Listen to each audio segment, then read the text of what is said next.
Good evening, everybody. I'll call this special meeting of the Council of Canada Rural Community, August the 1st, 2024 to order, please. Can I get a motion to approve the agenda? I move to approve the agenda. I, Holly Heisler, move to approve the agenda. Seconder?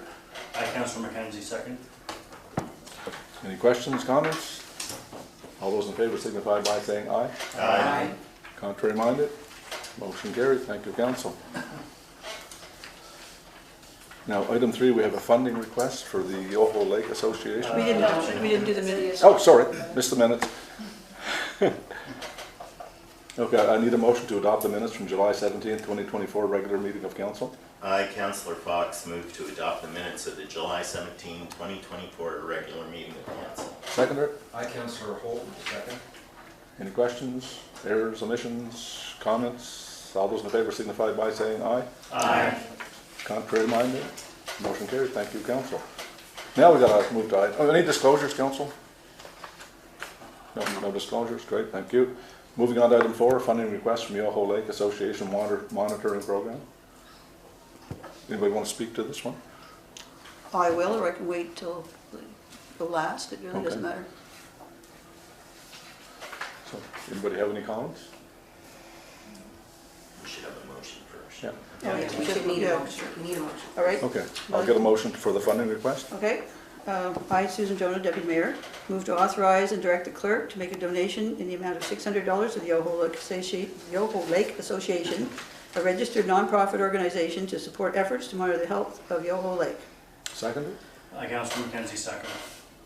Questions, comments? Okay, we'll start with Councillor Bricklow. Yeah, so I sympathize with their problem. It's like a lot of bodies of water now. We're at threat from invasive species, Eurasian milfoil, zebra mussels, and of course the algae blooms. But we've got a lot of bodies of water.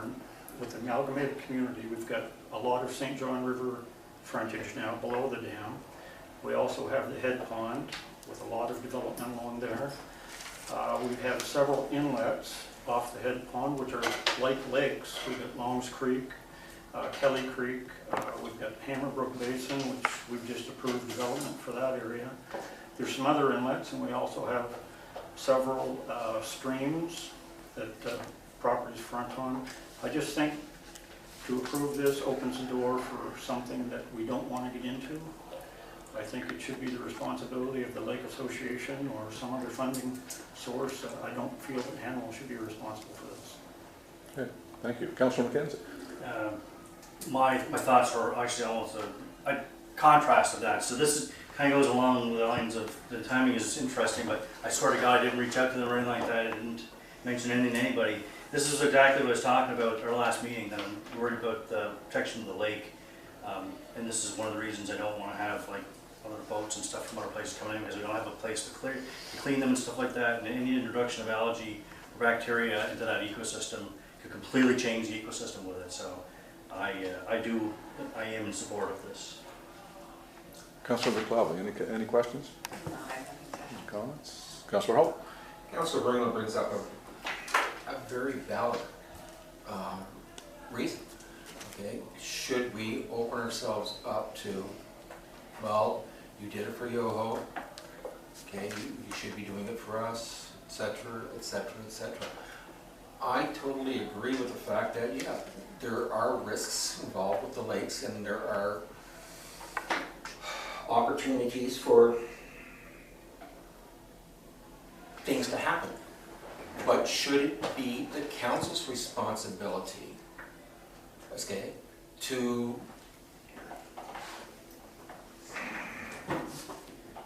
fund these particular research? I've lost my term, my thing, because that's just what happens at times with me.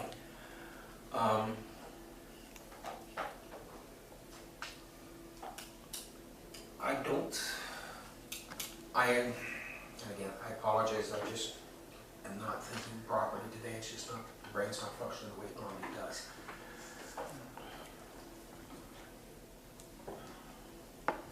Take your time. There's no rush. No, it's just has not been a good day.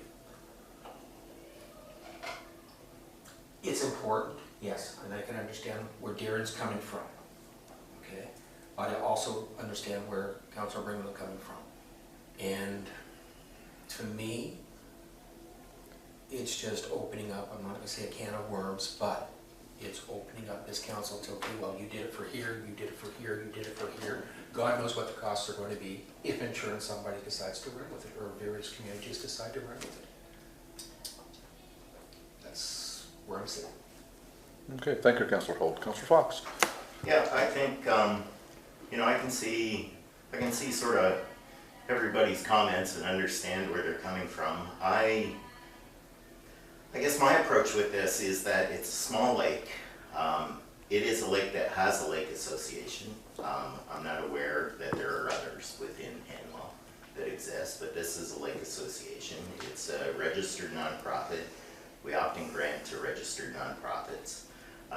Given the amount of human activity around the lake, it concerns me. I think it's imperative that studies be done so that the lake remains healthy. I think it's admirable that volunteers do this work for the community and that they're part of a bigger organization that ensures the health of lakes across New Brunswick. I just want to make sure that Yoho Lake remains healthy. I think it's good for Yoho residents, but it's also good for us, because if the lake isn't healthy, those property values go down. Property values go down, our tax base goes down. And I just think that, you know, we put resources towards a number of things. But I think given that volunteers are doing this work, it's a small amount of money, and it ensures the health of the lake within our community. I support it. I'll go back to you, so we'll go through once, Jack. If you don't mind. Yep. Has the association, do we know whether the association have explored other avenues? There's an environmental trust fund to the province that in turn will cover these particular costs. Has the association investigated that avenue? That's what we Rather have to than check with direct- the association. I will on answer that in my statement. It's a good point, Councillor Holt. Okay, Councillor That's Heisler. because funds are available for those particular. Very good, thank you.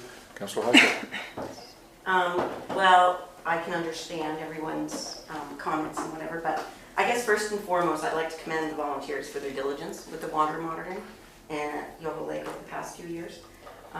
It's not easy to get volunteers these days, we know that, so that's wonderful. However, I do see this as more of a provincial responsibility and not a municipal responsibility, especially when there isn't any public access. I do believe there is a boat wash station that was implemented a few years back. I don't believe that public funds should be utilized for a lake that doesn't have public access. There are other bodies of water within Hanwell that are private, and the municipality is not involved in water monitoring those areas. And with municipal reform, as Councillor Bringwell mentioned, there are now a number of areas where water monitoring could take place. But in my opinion, I do believe the Department of Environment and Local Government should be the ones responsible for that, not the municipality. What I've seen is when municipalities become involved with water monitoring, it's generally because there's public access and therefore a concern for public safety. So, in my opinion, if the municipality wants to become involved with funding or water monitoring, I really think we need a detailed policy to be established before we start funding. So, no, I'm opposed to this. Okay, thank you. Deputy Mayor Jones. Oh, yes, thank you. I do agree, actually, believe it or not, with Councillor Bringwell's assessment. I don't agree with his conclusion. Yes, there are many, we do have a lot of bodies of water coming up now that we have municipal reform. And I do believe the municipality should take an interest in our environment. I mean, we're supposedly inspired by nature. We should be open to any group, especially volunteers, that are willing to do some work. And by the way, yes, actually, I'm going to get to my points in order rather than answering the questions right off the bat. Like as we mentioned before, the Yoho Lake Association is a registered nonprofit organization run totally by volunteers, and they have been since before I lived there, which has been 24 years. I don't know exactly when they started. Yoho Lake is like every other lake in that the water part of it is not owned by the residents of the lake. It is owned by the provincial government. It just happens by coincidence, and this happened long, long before, I don't even know when, the Crown did not keep any land. The municipality does not own any land. All of the land around Yoho Lake has been bought up over the years by private individuals. Therefore, the people who insist that they should have access to it without permission of the landowners are trespassing. I'm mostly, I have really, this conversation I have no problem with. I think this is a very valid conversation. I have real problem with what's gone on social media numerous times, and this week being one of them.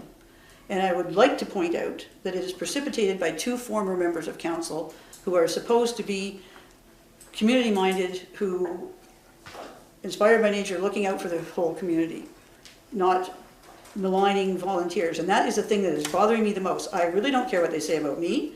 I'm not an executive of the Yoho Lake Association. I realize with this position that I'm going to take hits on people thinking I'm dishonest, as most other people in council have been accused of already. And I really have no problem with that, because they're totally unfounded. You know, we have the documentation that there is nothing shady going on here. And in fact, by having a public access to Yoho Lake would actually be of a personal benefit to me, because my lot is quite steep. I have to rely on the loveliness of my neighbors to put my boat in. If I did not have neighbors, I would not have access to Yoho Lake. And so would the majority of the people who live there, either because of the steepness of their lot, the shallowness of the water, whatever. There are very few actual private launches there. And I have noticed it's been a problem over the years of people sneaking in, especially, and even to go into the Scouts Canada property, people think that's public access. It is not. You need permission from Scouts Canada, but yet they seem to think that they have a right on other people's property. Let me see, where else did I got?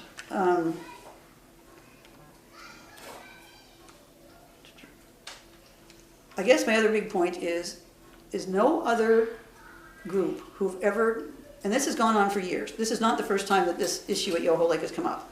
And to me, it's not a matter of practicality, it is a matter of pure spite and jealousy, who want to make people, and these people who live out there are members of this community. And this is the only time we've ever had a request come to council that we have had to fight like this and be maligned on social media, because they're asking for the same thing that we have given to individuals who've gone away curling, gone away to, other events. We didn't get, not every single person from Hanwell is going to go directly to every bit of money we give people. We've given money to geocaching, we've given money to charitable organizations around Hanwell because it's for the greater good of the community. We give money to the Greener Village, we've given money to the Coldest Night of the Year, we've sponsored geocaching, we sponsored a road race a few years ago. We've done numerous different things.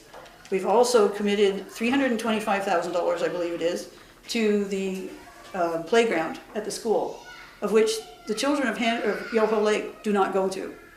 They go to Harvey. So, but yet we still pay the same taxes at Yoho, and yet we are ostracized for $600, which I think is atrocious. And like I say, I'm getting a little upset. Anyway, I have made a point of supporting any group that has come to us and had a legitimate, community-minded project.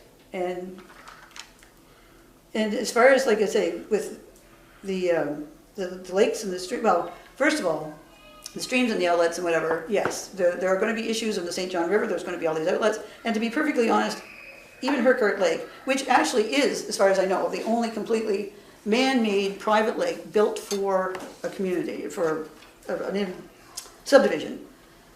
Honestly, if those people came and wanted to, if volunteers and members of the public came and wanted a bit of funding, I would never begrudge them that. Yes, it may not be, it may be the responsibility of the owner of the lake, it may be a provincial, I don't even know if it'd be a provincial responsibility, but it does affect the health and well-being of all the people of Hanwell. And, you know, not, like I say, not, you know, I didn't go geocaching, I didn't get to go curling with all the kids who got money to go curling. But I'm happy to give every single one of them a chance to go. We've given money to Safegrad, we've given money to Big Brothers, you name it. And as far as, but if you want to look at the economics of it, someone already mentioned the tax base out there. I haven't added it up lately, but I know it's kind of north of 40 million. And if the lake goes bad, say you cut it in half, I don't know what it would be, there goes your tax base. Not to mention your commitment to your community. I don't know, let me see. Yes, as far as the ETF grants goes, yes, Councillor Holt is absolutely right. Yoho Lake Association has a very, very active group. They have applied to ETF for many different projects, water monitoring being one of them. This year, by coincidence, they had a change, I believe, in their executive, and they missed the funding deadline, which is the direct result of them asking for this money this time. But regardless of whether they did or they didn't, most nonprofits look for money in more than one location. And you know, we as a community, this is what this fund is for community projects, community interests, and I think that this whole business of, well, it's a private, and I'm so sick of the word private lake. I cannot imagine that the people who live along the, well, I don't know where I'd think of, the park in Somerset. Is it okay for people to go running through everybody's front yard to go access park in Somerset when we get around to doing something with it? I would think not. But yet, everyone seems to think it's all right for you to run through my backyard to get to the lake down by my place. Well, it's not. I'm old, keep off my grass. You know, unless I invite you, keep off my grass. But and that is the thing. You know, council a few years ago, I forget which council it was, one of the councils did look at the question of the possibility of building a boat launch at Yoho. And in regards to the economics of it, the council of the day decided that they would not invest taxpayers' dollars into buying a lot, since we don't own one. I don't think they're going to let us expropriate one, which at that time, I don't know what they're worth these days, I've seen some that were a lot more, but at that time an average lot at Yoho Lake was north of $100,000. So there's your first investment. Then the second investment was building the boat launch, maintaining the boat launch, putting in a boat washing station, monitoring the boat washing station, maintaining it, making sure that every public boat that came in there was washed efficiently, and plus then also having the responsibility if something does go wrong. You know, is it from an outside boat or is it not? So anyway, council decided it was not in the community's best interest to invest that much time and money into a boat launch at Yoho Lake. A lake which, by the way, numerous studies have shown that it is very close to being overpopulated, and that is why there is a deep concern sometimes about if the scout land ever sold, that would put us over the tipping point. And hopefully that will never happen, but it's something we would have to deal with at a time. I mean, really and truly, I think that, I'm hoping that none of the people in the Yoho Lake Association have seen our Facebook page in the last few days, because that will totally destroy any kind of good feeling with that group into this community. It really will. It was personally insulting to them, it was personally insulting to me, and I cannot imagine for $600 why we need to do that to people who are volunteers who should be commended for their work. And so therefore, that's why I made this motion, that we give them the $600. Thank you, Deputy Mayor. Okay, any other comments?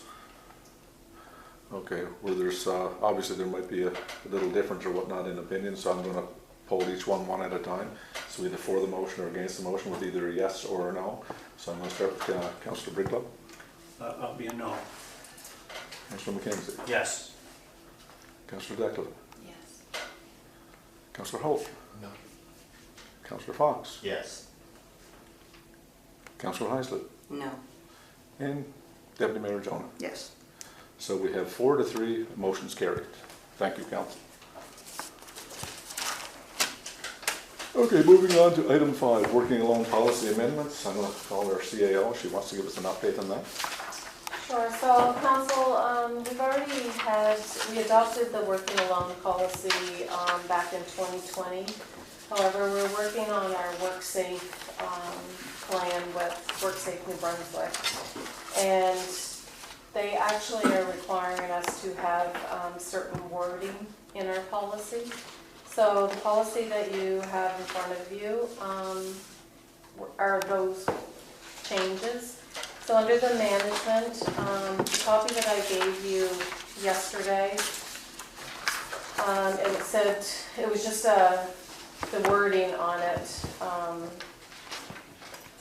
was a little off. So we just changed it to identify all possible risk and hazards and document control measures for each. And that was pretty well out of the regulations. The other little change under supervisors, we have a bulletin that was already in ours. It says provide training and instruction to employees who work alone. And we only have to change the wording to add or is in isolation, and then C, risk assessment chart. And this afternoon, we actually provided you guys with those copies.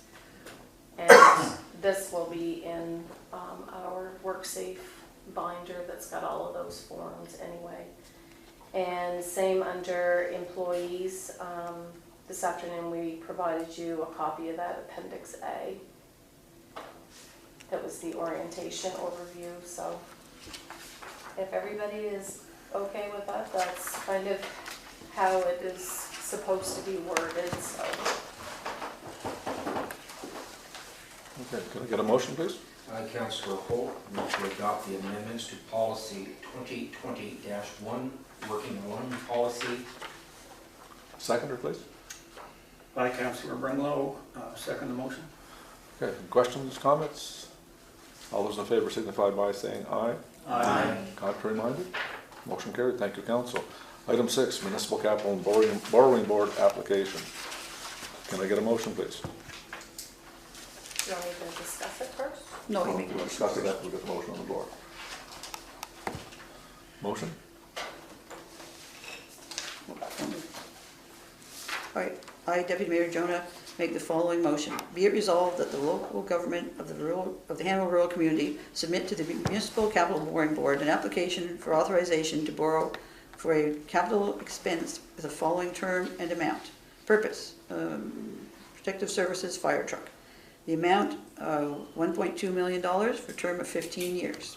Seconded. Aye, Councillor McKenzie, second. Okay, any questions, comments? I'll start with our CAO.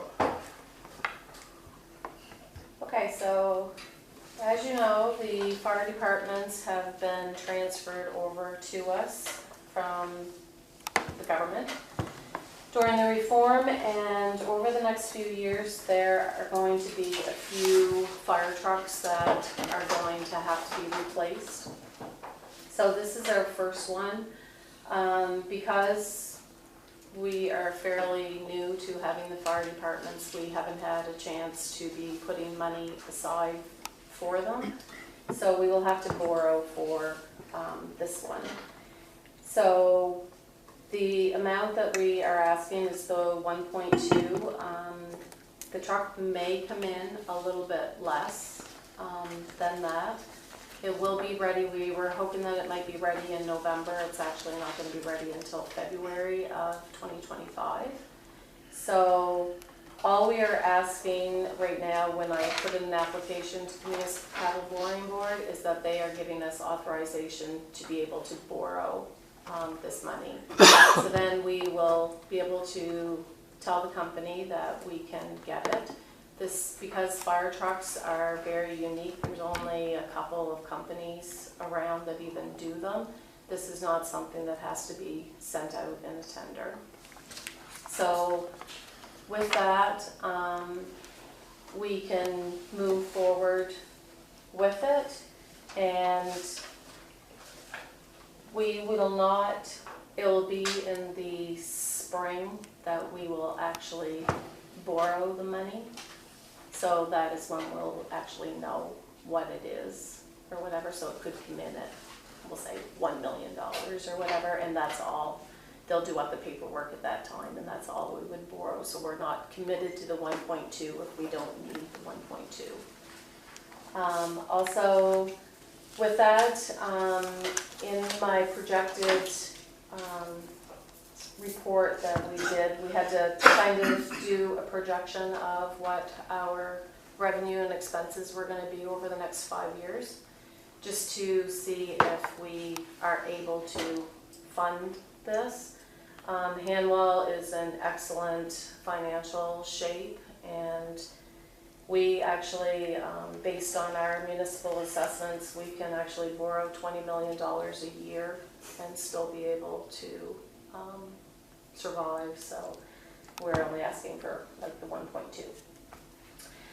So the cost on the 1.2 is about a payment with principal and interest of approximately $161,000 a year. And they're saying that 5% interest rate, but once again, that may come in lower. So that's pretty well everything. The sheet that you have in front of you this morning, after the province kind of reviewed this, because this was my first application that I had done, the non-tax revenue, we actually increased that a little bit due to the tax levy and the cost sharing that we have with Harvey, municipality in Harvey. And the expenditures, there was a debenture fee that we'll have to pay of $18,000. That's just saying that so that we can borrow the money, and because we're not going to be paying for it until probably the spring, whatever. So I had to add that in, but it made absolutely no difference in the tax rates that I had given you previously. So keeping in mind all of those projections that we did, that is a living document, so that can change, like what we said would possibly be the tax rates. We could decide at budget time that we're going to have more revenue coming in. You can always cut your expenses if you wanted it to be different. So really this was just so that we could get the bottom figure to see where we were per debit and cost. So that's everything for me. Okay, any questions, comments? Okay, I think- Councillor Briglow. I think it's important, just for the public record, that we state that the application that is being put in, there's some financial documents that are attached to that. It's really a capacity exercise, so it's important. I think you really stated it, Terry, but we're not bound to those financial projections, and they're certainly going to change Oh, absolutely. as we go, and so I just think it's worth stating for the public record. Okay, any other questions, comments? Okay, all those in favor signify by saying aye. Aye. Contrary minded? Motion carried unanimously. Thank you, council. Okay, moving on to item 7, the 5-year capital plan. Can I get a motion? I, Councilor McKenzie, will make the following motion. Be it resolved that the document entitled the Hanwell Rural Community 5-Year Capital Plan 2024 to 2028 be adopted. Seconded? My Councillor DeCleva, second. Okay, any questions, comments? All those in favor signify by saying aye. Aye. Contrary minded? Motion carried. Thank you, council. Can I get a motion to adjourn, please? Councillor Holt, move to adjourn. Meeting adjourned at 7:30. Thank you very much.